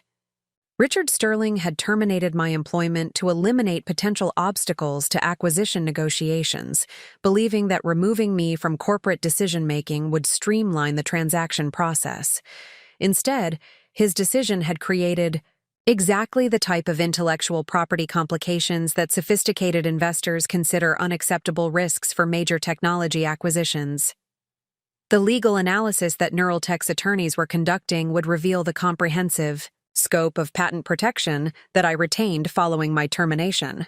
The licensing agreements that had governed my relationship with the company during my employment included provisions that allowed modification or termination under specific circumstances, including changes in employment status that affected my ability to participate in strategic decision-making processes. Janet Morrison, my former supervisor who had delivered the termination notice with corporate efficiency, contacted me directly for the first time since my departure.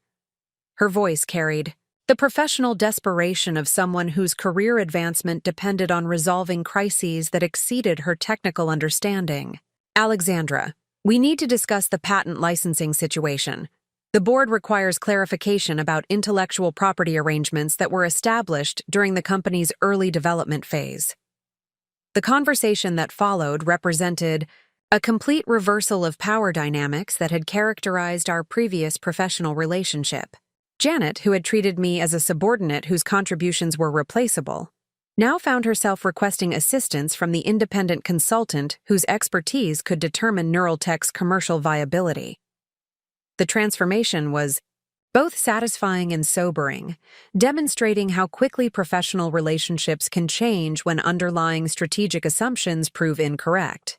The patent licensing agreements remain in effect according to their original terms, I replied carefully, maintaining professional composure while recognizing the leverage that my father's decision had inadvertently created. However, the agreements include provisions that allow renegotiation when significant changes occur in corporate structure or strategic direction that affect the fundamental relationship between patent holders and licensing entities. The implications of my response would require comprehensive legal analysis that extended far beyond Janet's administrative capabilities. The licensing agreements that had seemed routine during my employment contained sophisticated provisions that protected my intellectual property rights while providing flexibility for adapting to changing circumstances. The termination of my employment constituted exactly the type of significant change that could trigger renegotiation requirements. Dr. Kevin Walsh, Neuraltech's current chief technology officer, who had been promoted following my departure, requested a consultation meeting that would demonstrate how thoroughly my technical knowledge had been integrated into critical company operations. His background in mechanical engineering provided expertise in device manufacturing and regulatory compliance, but lacked the specialized neural interface knowledge necessary for understanding the sophisticated algorithms that enabled Neuraltech's competitive advantages. The meeting that followed revealed the extent to which my termination had eliminated institutional knowledge that was essential for ongoing product development and customer support activities. Dr. Walsh presented technical challenges that Neuraltech's remaining staff could not resolve independently, including system optimization issues that were affecting product performance and customer satisfaction ratings that had declined since my departure. The neural signal processing algorithms that you developed are experiencing calibration drift in clinical applications, Dr. Walsh explained. his admission representing acknowledgement that my technical contributions had been more fundamental than corporate leadership had recognized. Our engineering team cannot identify the root causes of performance degradation, and several major customers are expressing concerns about system reliability that could affect contract renewals. The technical problems he described were predictable. Consequences of attempting to maintain sophisticated technologies without access to the expertise that had created and refined them over years of intensive development. Neural interface systems require continuous optimization and adaptation to address evolving clinical requirements and emerging technical challenges that cannot be anticipated during initial product development phases. The consultation fee structure that I outlined for addressing Neuraltech's technical challenges reflected the market value of specialized expertise that was not available through conventional employment arrangements. The rates exceeded my previous executive compensation by significant margins, while establishing precedents for independent consulting relationships that provided access to breakthrough innovations without requiring corporate employment commitments. More significantly, the consultation arrangement would require acknowledgement that my technical contributions were essential to Neuraltech's continued commercial success, providing documentation that could support renegotiation of patent licensing. Agreements under terms that reflected the true strategic value of intellectual property protection that I had developed. Richard Sterling's response to the developing crisis demonstrated the professional isolation that results from making strategic decisions without comprehensive understanding of technical and legal complexities that determine long-term business viability. His attempts to resolve the acquisition complications through traditional business negotiations were inadequate for addressing intellectual property issues that required specialized expertise and collaborative problem-solving approaches. The emergency board meeting that convened to address the acquisition crisis included venture capital representatives, corporate attorneys, and business development specialists who possessed extensive experience in technology transactions, but limited understanding of the neural interface innovations that differentiated Neuraltech from competitors. Their discussions focused on financial and legal structures, while overlooking the technical realities that determined whether proposed solutions would actually resolve underlying problems. Emma provided detailed reports of board discussions that revealed the growing recognition that my termination had created strategic vulnerabilities that extended far beyond immediate personnel management. The venture capitalists are questioning whether Neuraltech possesses sustainable competitive advantages without access to the expertise that created their core technologies, she reported during one of our evening conversations. Dad keeps insisting that the company owns sufficient intellectual property to support acquisition valuations, but nobody else in the room seems convinced. The legal analysis that emerged from comprehensive patent review confirmed that Neuraltech's acquisition value depended heavily on licensing agreements that provided access to technologies that remained under individual ownership. The company's ability to maintain competitive advantages in neural interface markets required continued access to innovations that could not be replicated through conventional research and development activities within reasonable timeframes or budget constraints.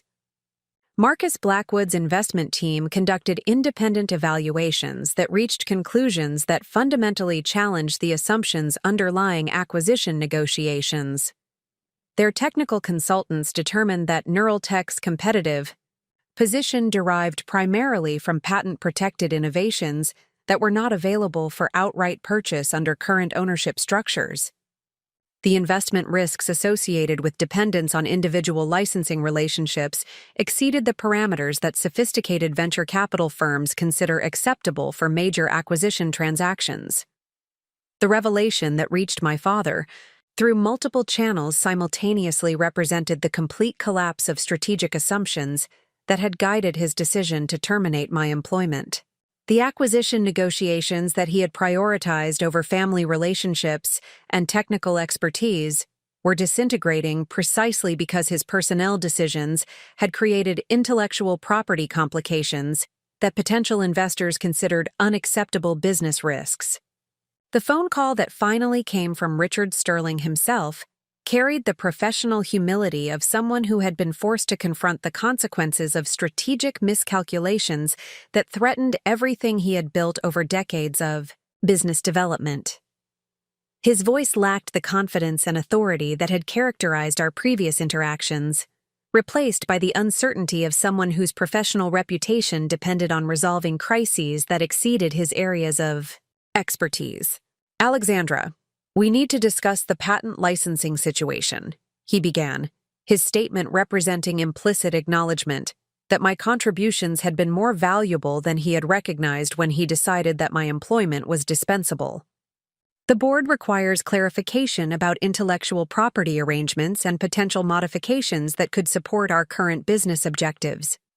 The conversation that we would eventually have would determine not only the future of neural tech industries, but the broader trajectory of neural interface technology development and the relationship between independent innovation and corporate commercialization. The termination that had been intended to eliminate obstacles to business transactions had instead revealed the fundamental dependence of commercial success on technical expertise that could not be replaced through conventional hiring practices. The workplace revelation that was unfolding represented vindication of the independent consulting approach that had emerged from professional adversity. The woman who had been dismissed as a replaceable employee was proving that breakthrough innovation often originates from sources that transcend traditional corporate structures, and that underestimating technical expertise can create vulnerabilities that extend far beyond immediate personnel decisions. Richard Sterling was discovering that firing someone who owns the patents to your core technologies requires considerably more strategic analysis than conventional employment terminations, and that intellectual property law creates power relationships that cannot be modified through corporate hierarchy or executive authority. The call that would transform my professional trajectory from industry recognition to mainstream visibility arrived on a Thursday morning from Sarah Martinez, senior technology correspondent for the Wall Street Journal. Her investigation into emerging trends in medical device innovation had identified my transition from neural tech industries executive to independent consultant as representative of broader shifts occurring throughout the technology sector, where breakthrough innovations increasingly originated from individual researchers rather than traditional corporate research divisions. Ms. Martinez explained the scope of her planned feature article during our initial conversation. "Dr. Sterling, your recent achievements represent a fascinating case study in how intellectual property dynamics are reshaping competitive relationships within the medical technology industry. The success you have achieved as an independent consultant, combined with the strategic challenges facing your former employer, illustrates fundamental changes occurring in how innovation translates into commercial value." The timing of her inquiry reflected growing media interest in stories that demonstrated how traditional corporate employment relationships were evolving to accommodate expert professionals whose specialized knowledge commanded premium compensation. Through consulting arrangements, the medical device industry represented particularly compelling examples because regulatory requirements and technical complexity created barriers to entry that protected individual expertise from conventional, competitive pressures. The comprehensive interview process that followed revealed the extent to which my transition from corporate employee to independent innovator had attracted attention from business journalists who understood the strategic implications of intellectual property ownership in technology-driven industries. Ms. Martinez possessed sophisticated understanding of patent law, venture capital dynamics, and medical device commercialization processes that enabled her to recognize the broader significance of specific details that characterized my professional evolution. The research that the Wall Street Journal conducted to verify information for their feature article included interviews with medical device executives, venture capital investors, regulatory officials, and academic researchers who provided context for evaluating my achievements within the broader landscape of neural interface technology development. The validation process confirmed that my success represented genuine innovation rather than temporary market anomalies or promotional exaggeration. Dr. Patricia Hendricks from MedTech Global provided detailed commentary about the collaboration, that had resolved their deep brain stimulation crisis, emphasizing the technical capabilities and problem-solving approaches that distinguished independent consulting from conventional corporate research activities. Dr. Sterling's intervention demonstrated expertise that exceeded what our internal research division could provide through traditional employment arrangements. Her contributions established new benchmarks for personalized neurological therapy that influence our entire product development strategy. Marcus Blackwood, the venture capitalist whose due diligence had exposed Neuraltech's intellectual property vulnerabilities, offered observations about investment trends that reflected growing recognition of individual expertise within technology acquisition decisions. Sophisticated investors increasingly evaluate the sustainability of competitive advantages based on access to breakthrough innovations, rather than simply corporate ownership of existing intellectual property. Companies that depend on technologies developed by former employees face strategic risks that affect acquisition valuations and long-term commercial viability. The feature article that emerged from this comprehensive research process positioned my professional transformation within broader trends that were reshaping how medical technology companies approached innovation, talent management, and competitive strategy.